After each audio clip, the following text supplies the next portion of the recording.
Are you in real estate? If so, there is a tax classification that can make or break your bottom line. Whether the IRS sees you as a real estate dealer or a real estate investor, this isn't just a technicality. It directly impacts how much you paid in taxes. Let's break it down. Dealer versus investor. What is the difference? A real estate dealer buys and sells property as a part of their business.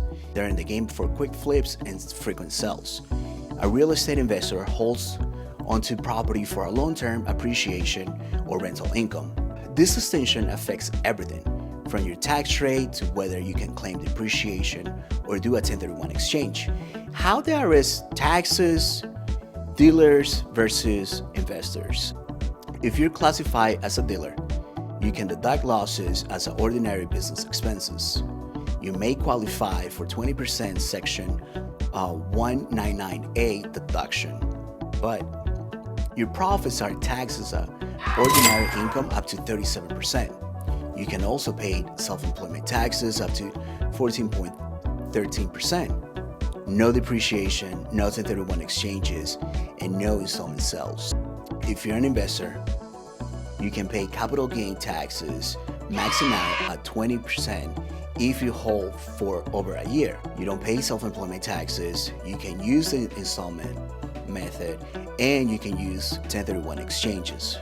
But you can only deduct $3,000 per year in capital losses against ordinary income. That's a massive tax difference. Let's put it together.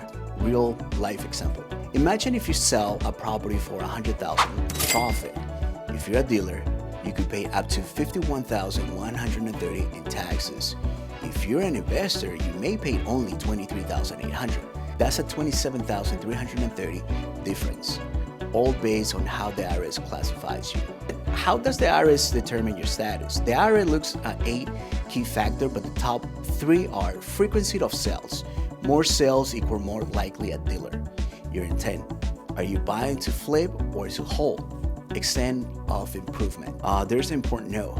If you are both a dealer and you have investment properties, the IRS can contain all your properties as a dealer inventory if you're not careful. How to protect your investor status. If you want to avoid being classified as a dealer, here's what you should do. Keep separate records for investments and dealer properties. Use separate LLCs, one for flips and one for rentals. Don't call yourself a developer or a house flipper on the tax forms. Document your intent.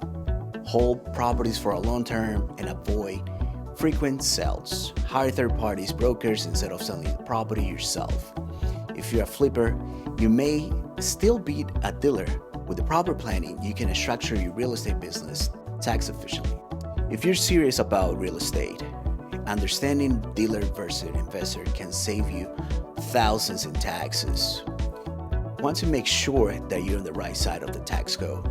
Book a consultation today and let's make sure that you're not paying more than taxes than you have to.